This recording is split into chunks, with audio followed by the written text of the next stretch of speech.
trying to set up. Hello. Trying to set up both the laptop and my camera. Okay. This is my first time doing a Facebook Live. I have been doing Instagram Lives for a couple months.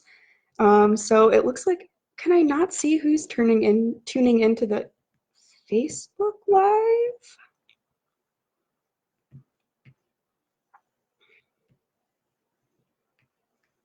Okay. Well, I can't see apparently who tunes into the Facebook Live, which is really inconvenient. Okay.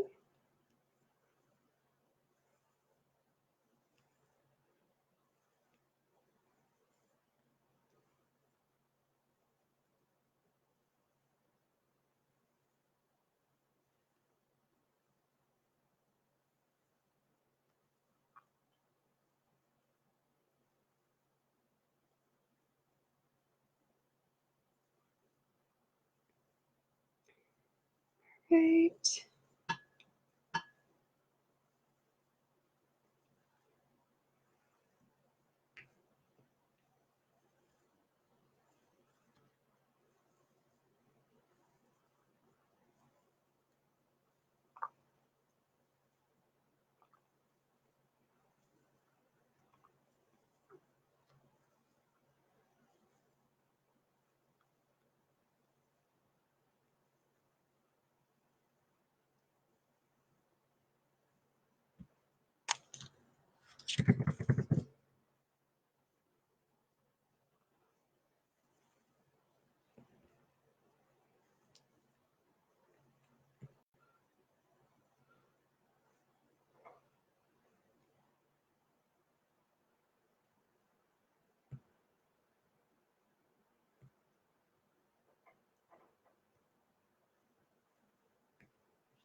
Okay.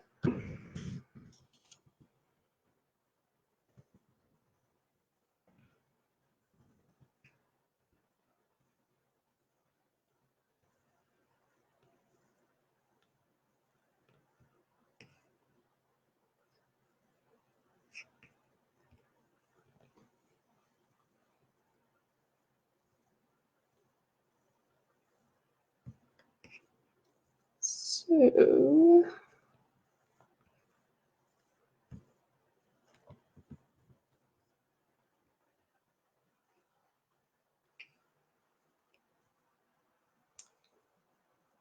hello. I can't tell.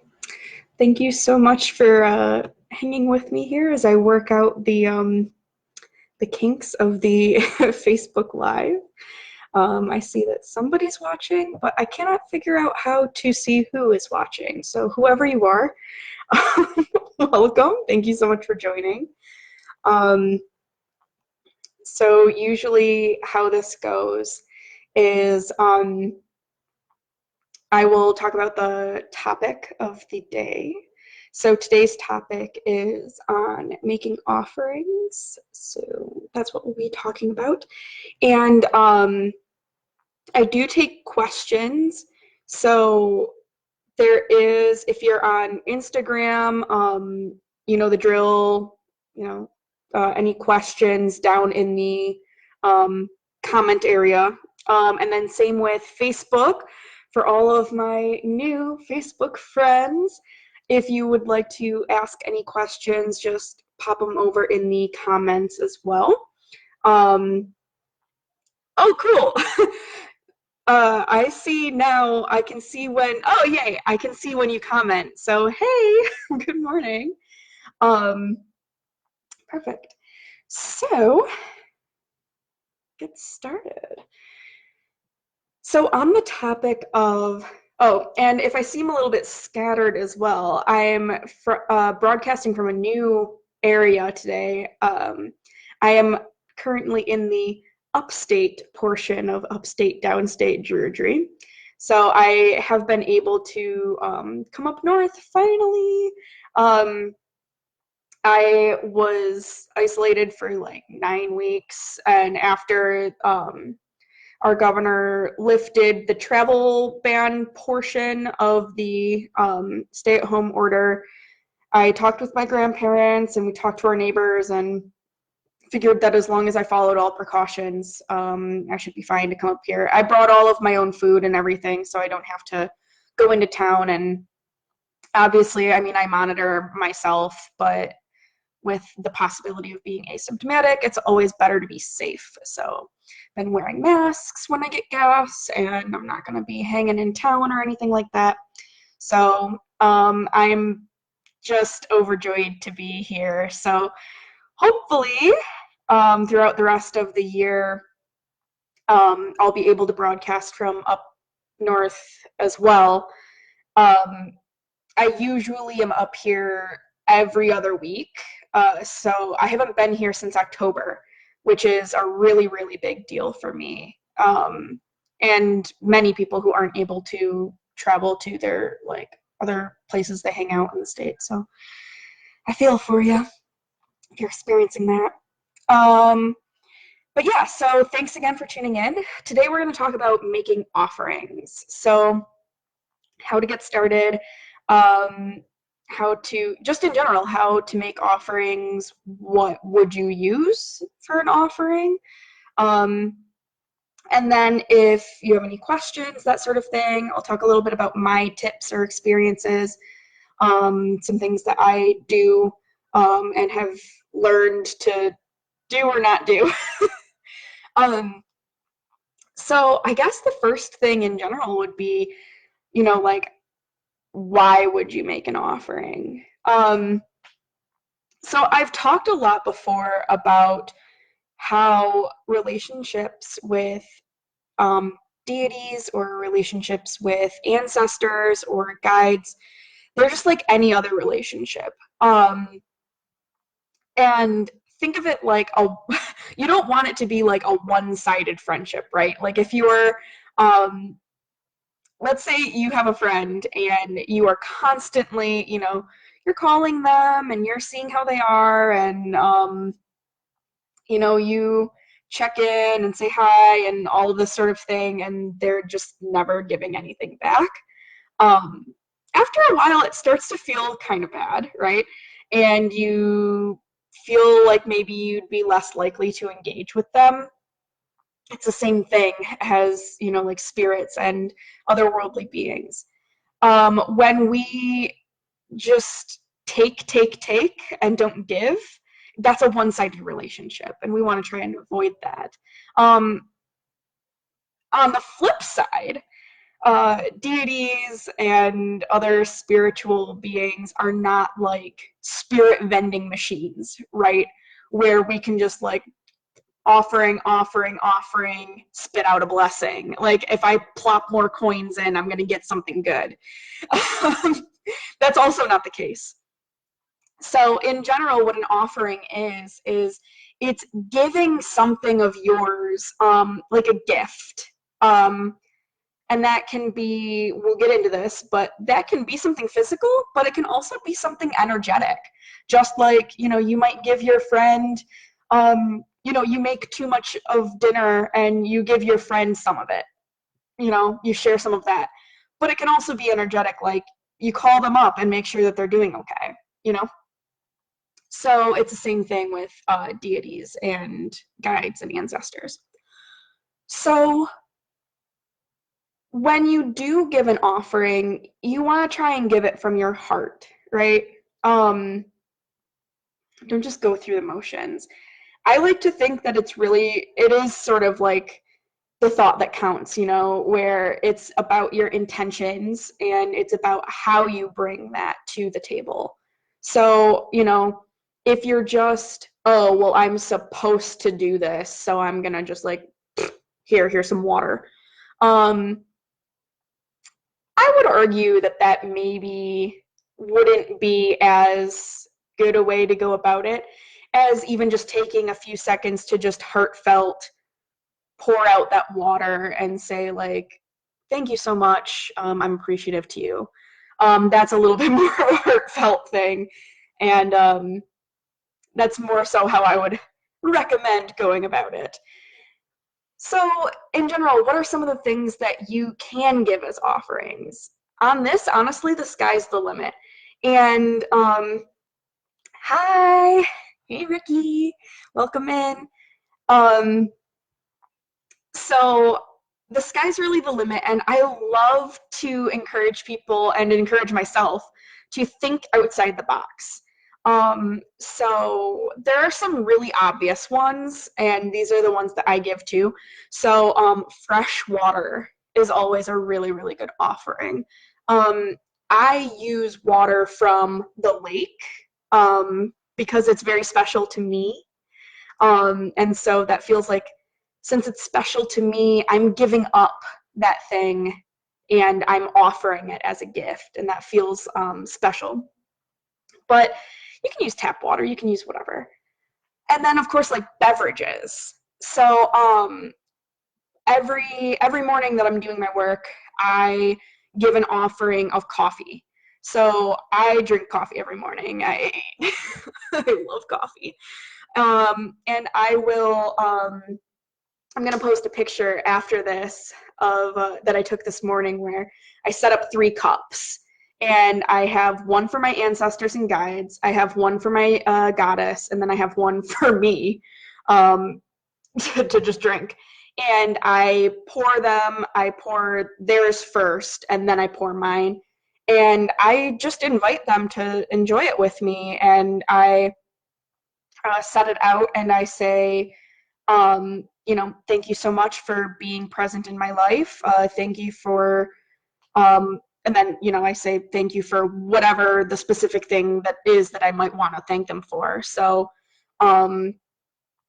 like for my ancestors, I'll usually include something like, thank you for your strength that has brought me here today. Something like that. For my, deity, I will say things specific to who she is as a goddess and what she inspires me to do or how to be. So I'll say like something like a gratitude, right? And then I'll say, I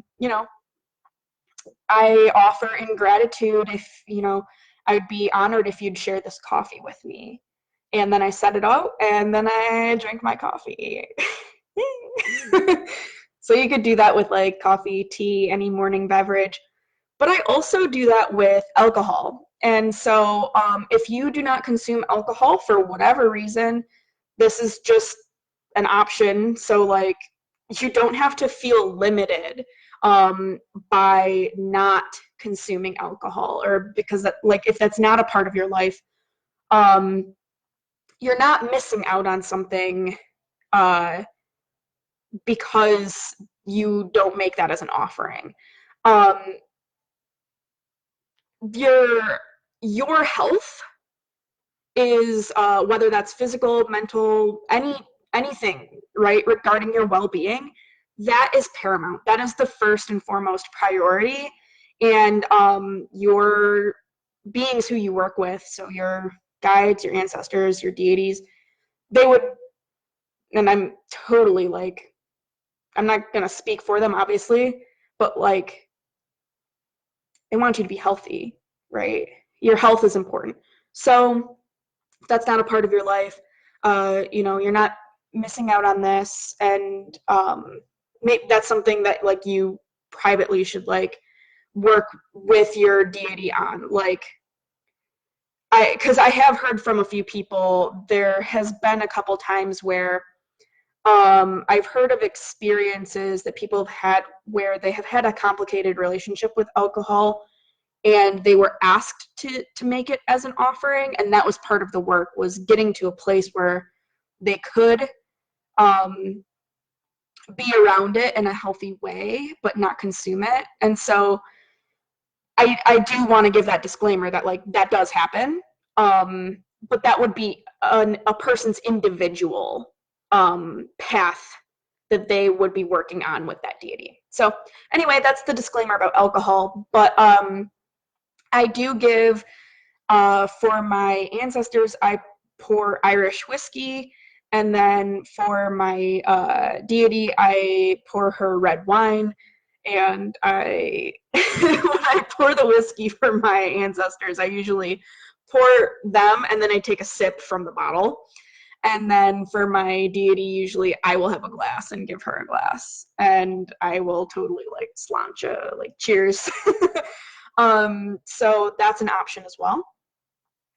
So anything physical like that, you can give food, you know, you can give like other consumables, I don't know. And then as far as other physical items, that's a great question. So the question is the suggestion with alcohol offerings to pour it down the drain after it's over, so after it's been used? So you're going to hear a lot of conflicting things about this, actually. And I've read like so many different things on it. So that's the other disclaimer is that my way is not the way. I'm just going to tell you like what's worked for me. So I live in an apartment. I do not have a yard. Um, I have a difficult time accessing nature right out of my apartment door. Um, some people will say that like food offerings need to be burned. I have no place to burn them. Like there's no place for me to burn them. Some people say to bury them.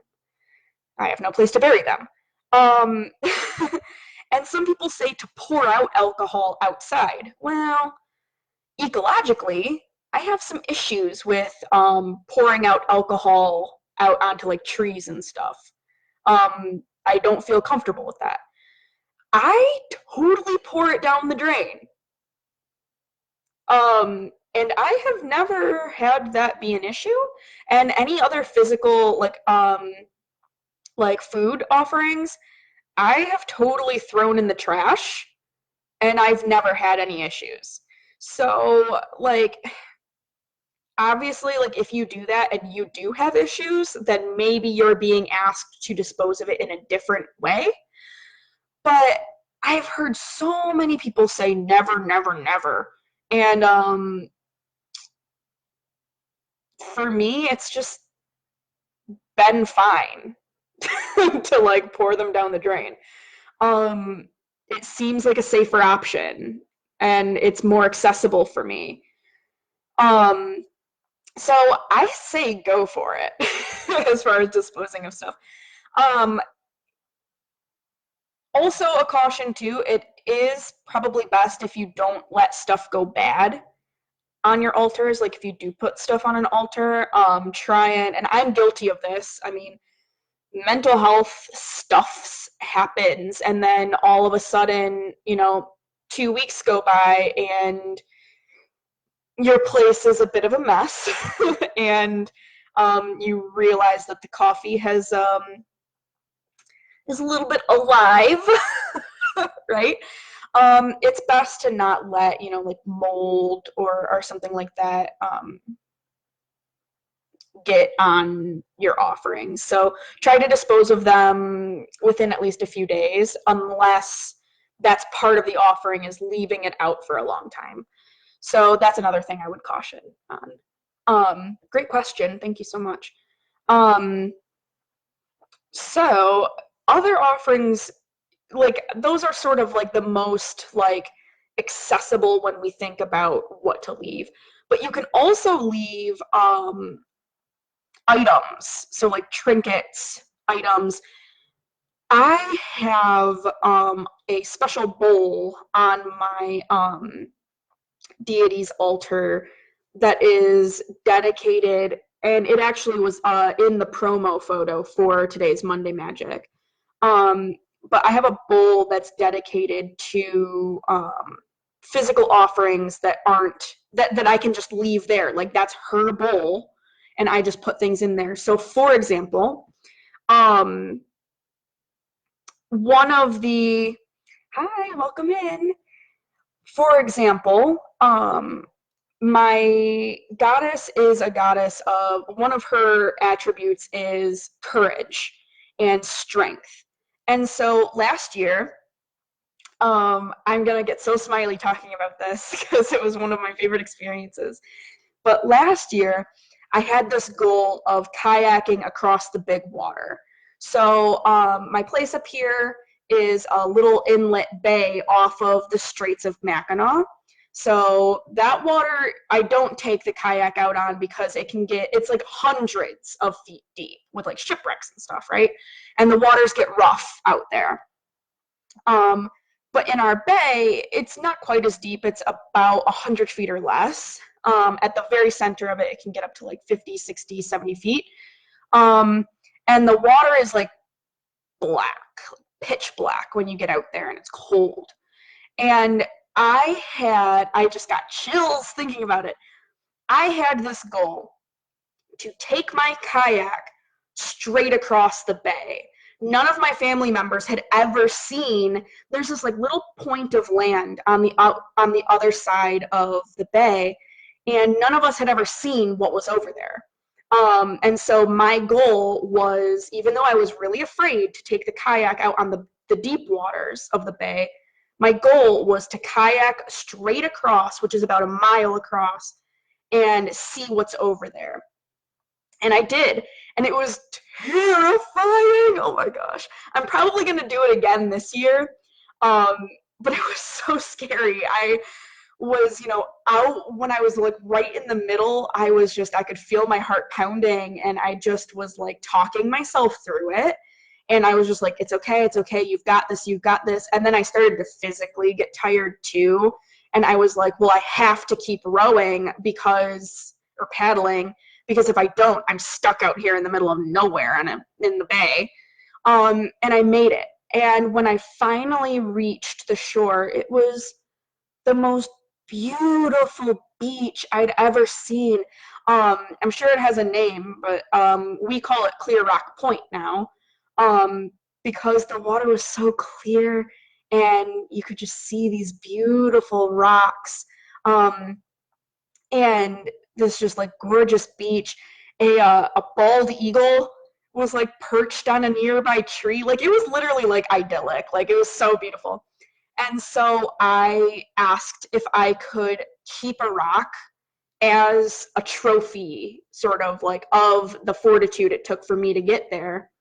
And I got to keep a rock, and I offered that rock as an offering, as a gift to my goddess for inspiring that courage and that strength.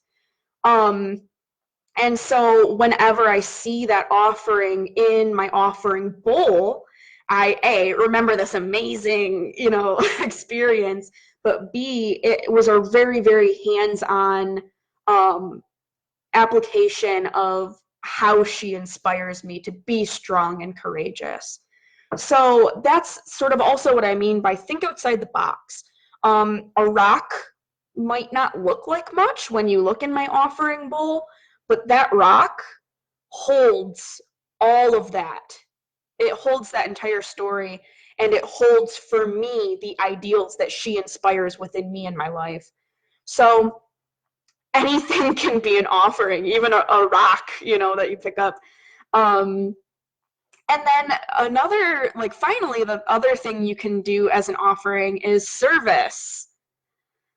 This is something that I feel like gets so overlooked, and I'm saying this as much for myself as others, as much to myself as I'm saying it to others as well. Because there are so many times where I'll be doing something and I totally forget or don't even realize that I could be offering this up in service. But when you do things like picking up trash, you can say a little offering to the land spirits or, the spirits of that area. When you do things that are aligned with your deity's ideals, you can offer that up in service. so I'm learning Irish, and I offer that up as an offering to my ancestors. Um, and they they have like straight up, they've like told me I need to like keep doing that. It's so hard. It's so hard. But and there have been a couple times I've sort of like fell out of it. But I just keep coming back to it because it just keeps coming up as something that they're pretty clear about that like I need to be doing. So if you ever see, like, most days I've been posting like an Irish word of the day on my Instagram story, that's an offering. Obviously, that's not all I do to learn Irish. If I only learned Irish through one word a day, I'd never learn Irish. But those sorts of things can also be an offering. And one of the things that I think is so beautiful about offering service, especially offering service of things that you already do or that you're already taking effort on, that you're already putting a lot of energy toward, is it also acknowledges the amazing things that you're doing. Um, so, for example, if in your line of work during the day, um, you're encountering something particularly difficult, you can offer up that effort. And in doing so, you are, making an offering, but you're also acknowledging yourself. You're acknowledging this thing that I'm doing is worthy and I am worthy. And I feel like that is half of the battle when it comes to self-efficacy and self-worth, and feeling this I'm good enough versus I'm not good enough. And when you give respect and honor to those things that you're doing, it can really, really boost how we feel about ourselves. So I would strongly encourage that to be, those really to be types of offerings that we make as well. And like I said, that's as much for myself as it is telling, advice, because I forget that all the time. But yeah, so, huh, that scared me so bad. I forgot to put my phone. I forgot to put my phone on silent, which I'm doing right now. And I got an email. So when I am up north alone, wonky stuff happens that doesn't happen when my family is all here, and I don't know if it's like my anxiety or if it's like, oh, she's alone, let's say hi. I don't know what it is. I think it's a combo. I think half of it is just me being an anxious person.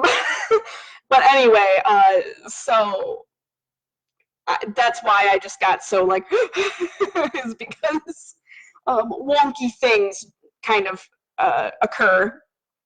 Anyway, so I'm gonna take a drink of water. And I'm a little bit not like on edge, but just a little bit like aware, because it's a very like overcast, misty day. It's very liminal out. But anyway, so those are like types of offerings that you can make. I've sort of like mentioned vaguely how to make an offering, but there's a really good quote from John Beckett. I'm not sure if he said this or if he was quoting someone else, but I definitely heard it from him, which was that an offering, or an offering without any words spoken is just spilled wine, or spilled water. And this is I think this can be difficult for myself as well, is sometimes it can be a little bit nerve-wracking or a little bit embarrassing to like speak out loud. But that's something to really get in a good habit of and work on, is getting over that fear of speaking out loud and being able to say a prayer with your offering. And it's literally whatever feels good for you. So like I don't usually use like scripted prayers. Sometimes if I feel called to, I will. But usually I will just give the offering and I'll say my gratitudes. Like I'll say, thank you. Or if I don't have time right then to like say a whole long thing, I'll just like present for example, the coffee, and I will say, just something brief like, I would be honored if you would share this coffee with me this morning in gratitude, right? Something like a one-liner even um, is really an important habit to get into. Just say something. Like you can literally even just like set down some water and be like, hey, thanks, you know? Um, but yeah, if you just like toss down the water and you're just like, there, I did my offering for the day, whatever. That's not quite as it's not quite as heartfelt. Um, okay, so the next topic I wanted to talk about within this, and again, if you have any questions about or comments or want to share anything about that chunk that I just talked about, please do. The next part I wanted to talk about is, how do you know what to give as an offering? Um, so there are some things, like in the example I gave of my story with the rock. For me, I was not asked to do that offering. I was initially going to keep the rock because I was like, I want a rock from this. And then I decided to give it to her because I was like, I want to give this rock to her. I hope she loves this rock. Like, um, nerdy pagan moment, but just kind of cheesing out over my goddess. But um, but so I wasn't asked like, which she didn't tell me, go kayak and bring me back a rock. Like that was never a thing, right? So there are, right, you can just do things similar to like friends, right? Like you can just call your friend because you want to talk. You can just send them a meme because you were thinking about them. Like it's the same thing, right? You can just make offerings because you're thinking about them and you want to honor them and you're appreciative, right? But if you want to know, like let's say you're trying to find your daily or weekly, beverage, or daily or weekly food, or a thing that you do regularly. If you're trying to find that, let's say, okay. So for example, this is a great example and story. So how did I realize the coffee? So my daily coffee that I share. So I the first offerings I ever made of beverages was the whiskey to my Irish ancestors and to my ancestors in general. Um, so I was like pouring this whiskey, not every day, it's expensive, right? But like I would pour it out on special occasions, holidays, Sabbats, maybe sometimes on like a full moon, or whenever I was really like called to, right? So maybe like a couple times a month, once or twice a month, right?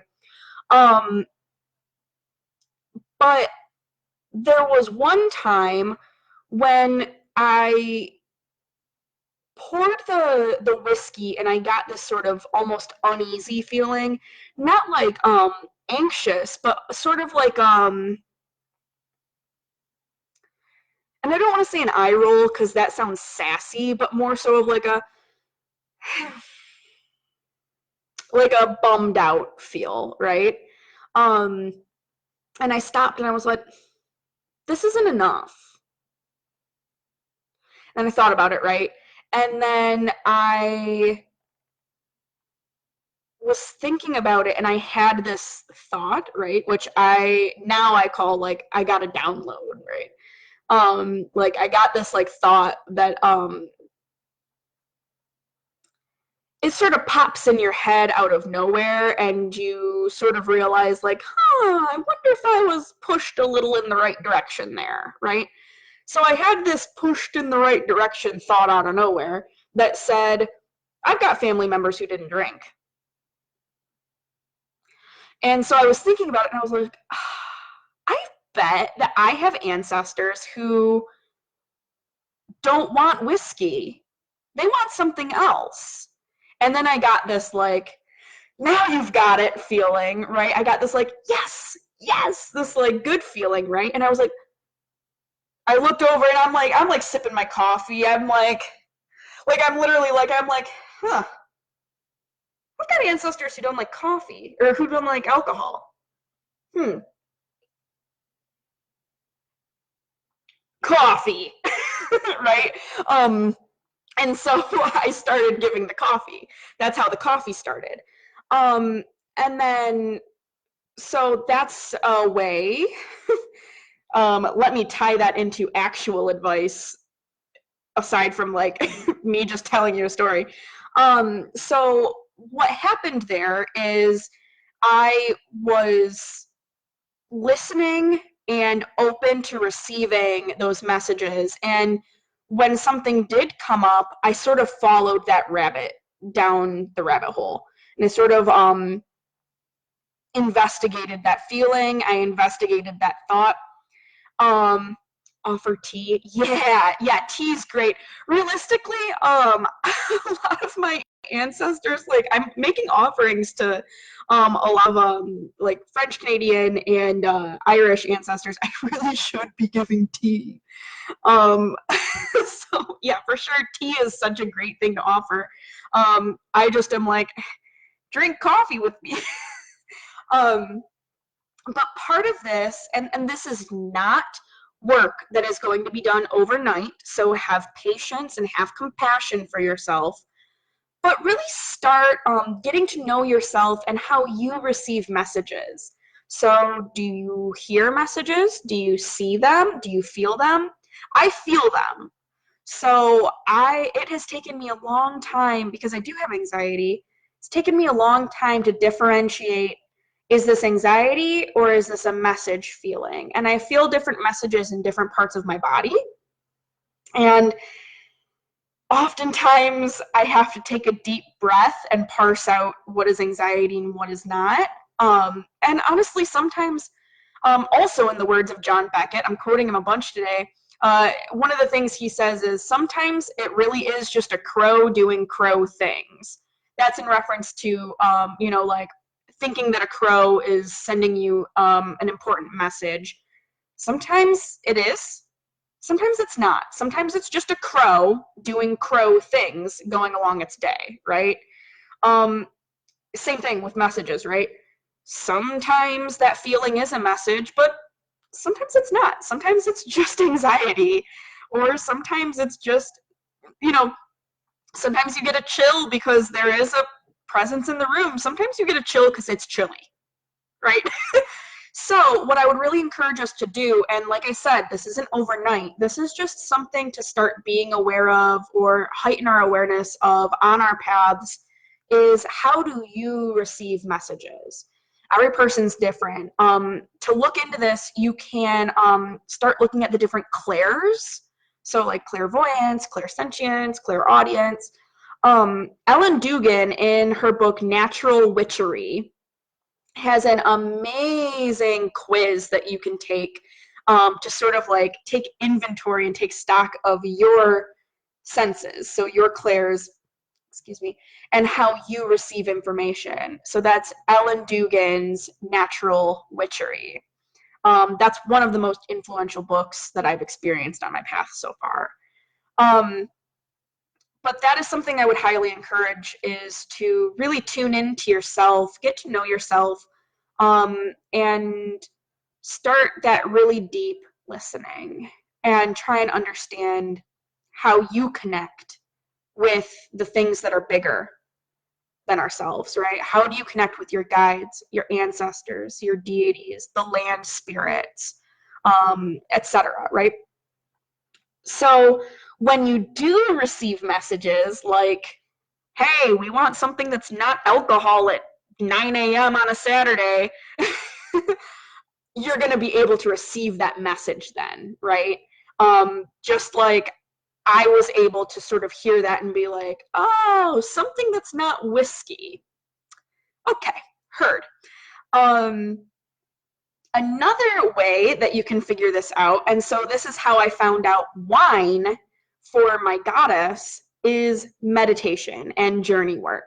So I fully just figured that out because I was on a journey, like a meditation journey, and when I saw her, she was drinking red wine and poured me a glass.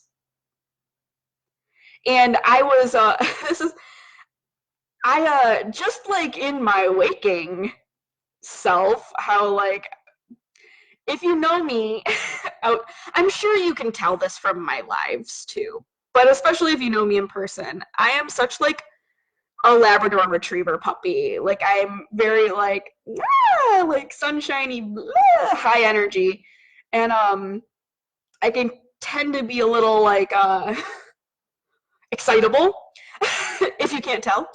And I assure you, as much as I try to keep my chill, I can sometimes be like that in my journey work as well.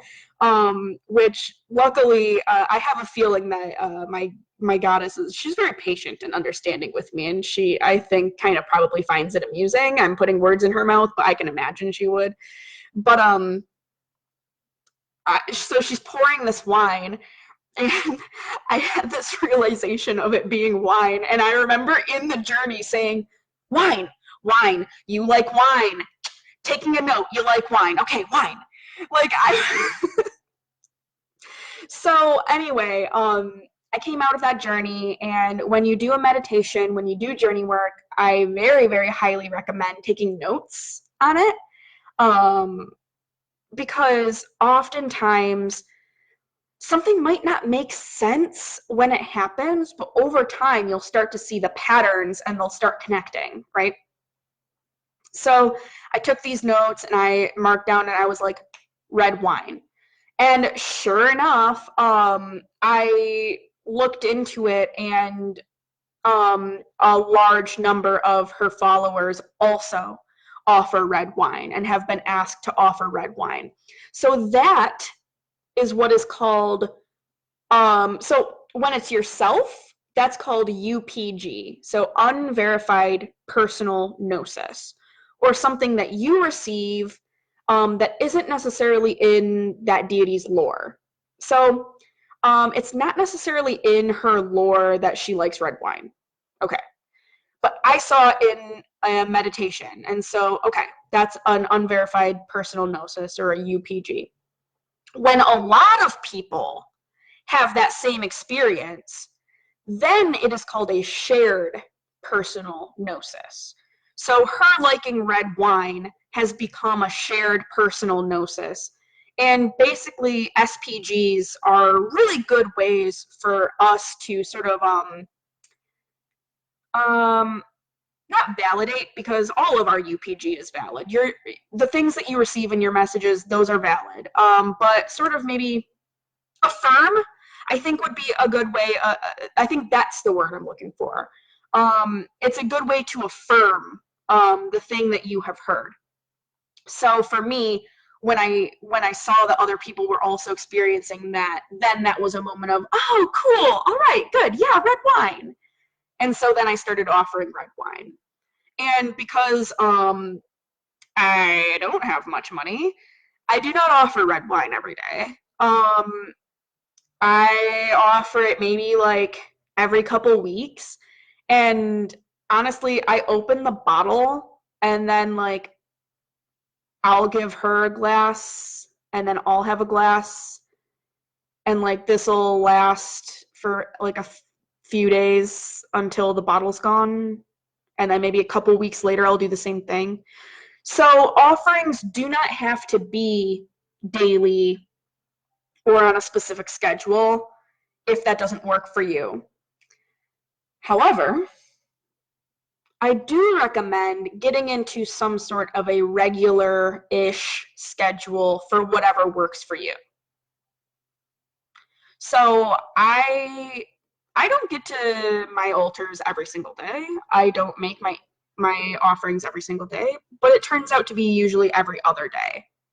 Or a couple, like a few days out of the week, it'll be every day. Then it'll be, every other day. Then maybe I'll do every third and then back to every day, right?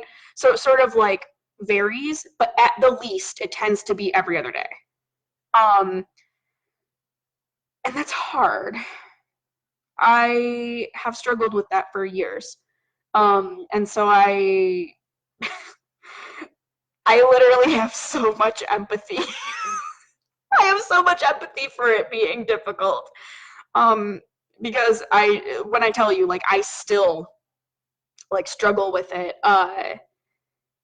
Not because I don't want to. Like when I'm at my altars, I'm like, this is the best thing in the world, and I'm so in love with it. But it's just, life gets busy, we get tired. If you struggle with different mental illness stuff, you might also struggle with executive dysfunction. So that's something that I struggle with incredibly, is executive dysfunction, which is basically when you're sitting there and maybe you're scrolling Instagram and you're like, I've got to do it, I've got to do it, I've got to do it, I've got to do it. And it just sort of cycles in your head. And then you become kind of paralyzed and then you don't do it. Right? That's executive dysfunction. A lot of people with anxiety, CPTSD, depression, ADHD, a lot of people experience that. So you are not alone if you do. Which is to say, it's not an excuse, but it is a reason. And it is a reason for us to be compassionate and patient with ourselves, okay? And once you know that you struggle with that, that that starts the road to empowerment. That starts us able to take that control back for ourselves, right? So that's why I really want to stress to you that, like, I'm not the person who's gonna sit here and say, it's easy, just do it. Because it's not. Some days maybe it is, some days maybe it isn't. So I have a lot of empathy for those of us who also struggle with it. Sometimes we need a little bit of a kick in the booty to get us going again. So I see and I hear you. So those are really the basics, I would say, of how to get started in making offerings. And really, you can just try stuff. Like, basically, just try stuff and see how it feels. If it isn't right, it won't feel right.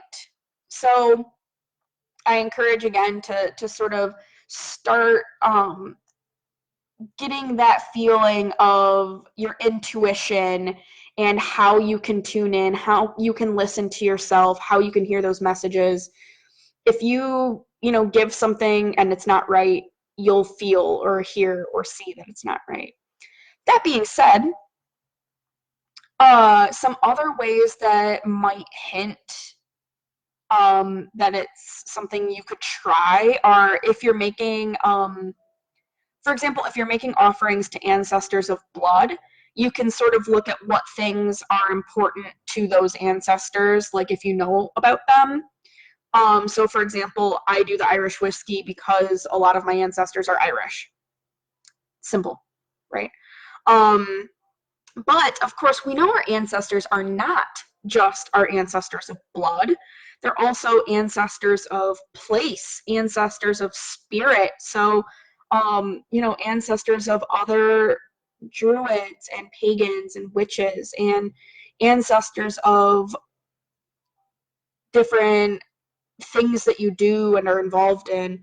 And so you can use that as a guide as well. So things that might have been important to them.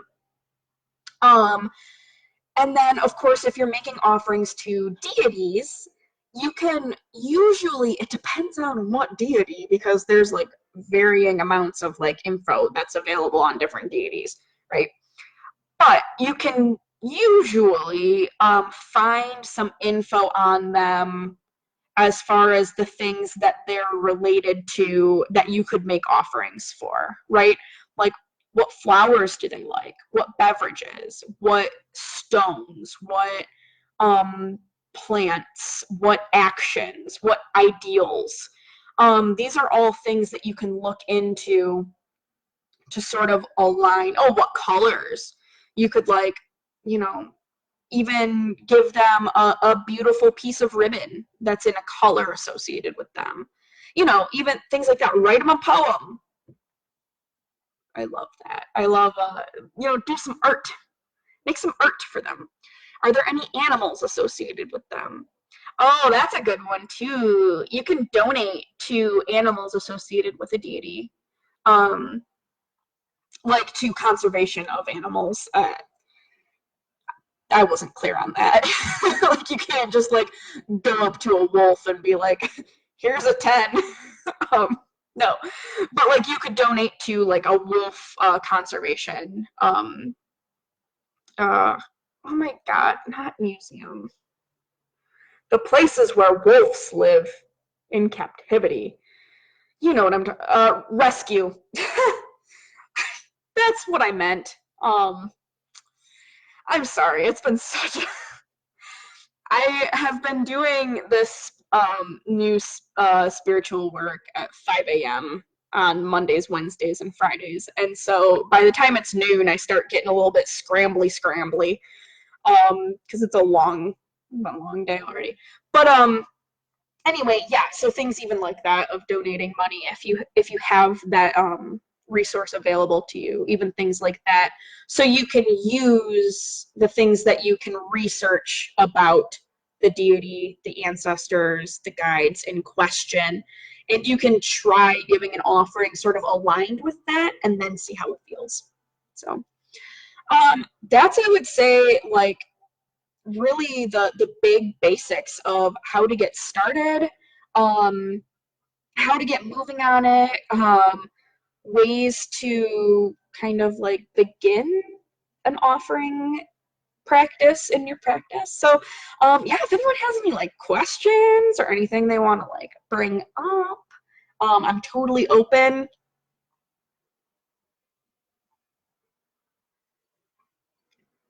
And a big thanks again for tuning in. I'm so excited. Like, I've got the Instagram here, I've got the Facebook here. It's like, I don't know. So it's just exciting. I love connecting with everybody. These lives are like my favorite part of my week. So I'm really grateful for everyone for tuning in.